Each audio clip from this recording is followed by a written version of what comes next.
way, it never stops.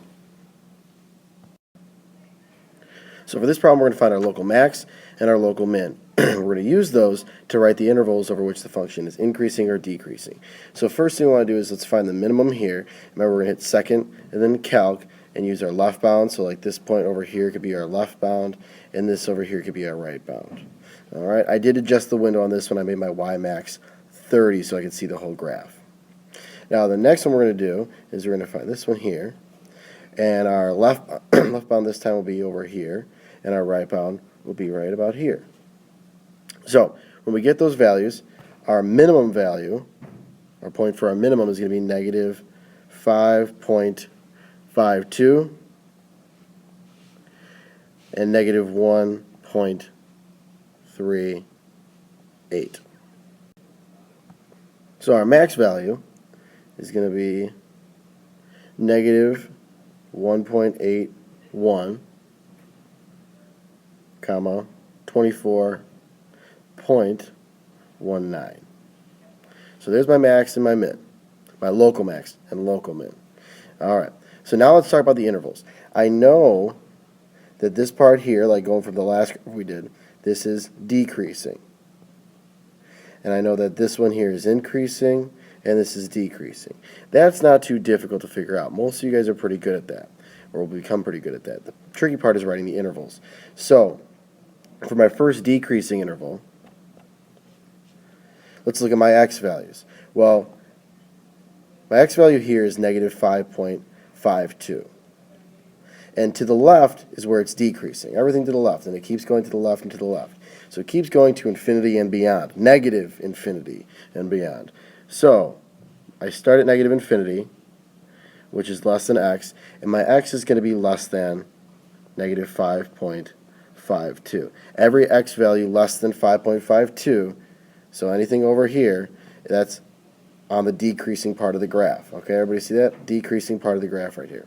Now let's look at this part here. This is my increasing interval, and it's between the x values of negative 5.52 and negative 1.81. So I am increasing from negative 5.52 to negative 1.81.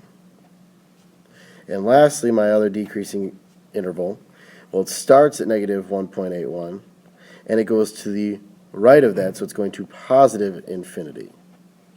And those are my three intervals. Now, if you have a quartic function, you're going to have 4 intervals. But for this one, we just have 3. So, for the last one, we're going to graph this guy up here. And what the graph is going to look like is like this. So, why don't you plug that in your calculator? I did have to adjust it quite a bit. My y max and min are 2,000 and negative 2,000, respectively. So, make sure you adjust your window there and make it look like this one. Once you have it looking like that, let's find our max and our min. So, here's a local max, here's a local min, and here's another local max.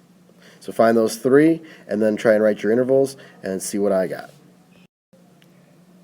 Alright, so for my first maximum, this would be my left bound, this would be my right bound. They don't have to be exactly in that spot, but remember, keep this right bound between these 2 points. Don't go past this valley here. Okay, never go past a peak or a valley. Now, what I end up getting is negative 5.096, so that means 5.10, comma 113.069, so 0.07. Alright, now for my minimum. Keep in mind my left bound will be somewhere around here. My right bound will be over here. Remember, don't go past this maximum right here when you're doing your left bound. And don't go past this maximum here when you're doing your right bound. So stay in between the peak and the valley. So my minimum is going to end up being negative 0.13, comma, negative 649.18. So I had to round that. Alright, now for my maximum. My maximum, this is going to be my left bound somewhere around here. This will be my right bound. Remember, do not go past the valley when you're doing your left bound. Stay in between the peak and the valley. Alright, so my maximum value is 6.73, because I rounded the 2 up to a 3, comma, 1,156.55. All right, now let's write our intervals of where it's increasing or decreasing. So first let's talk about where is it increasing, where is it decreasing.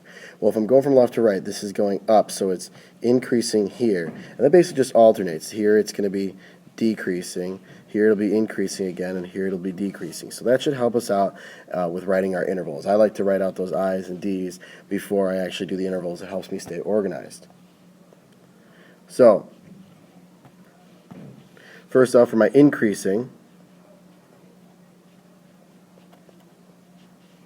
I have my two intervals.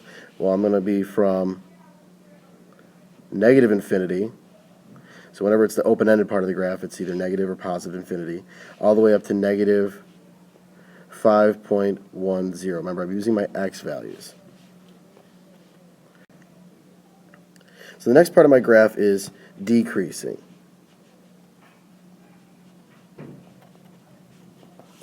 And that's from this point here down to this point here. And I'm looking at my x values. So it's going to be from negative 5.10 to negative 0.13. And then I'm going to look at the next one, which is increasing. So from this point here up to this point here, it's increasing. I'm going to use my x values from there. So I have another one for increasing, negative 0.13 up to 6.73. And then lastly, I have one more for decreasing, as we see from here on down, and that's going to go to positive infinity. So I'm going to start with my 6.73, and then I'm going to have positive infinity. All right.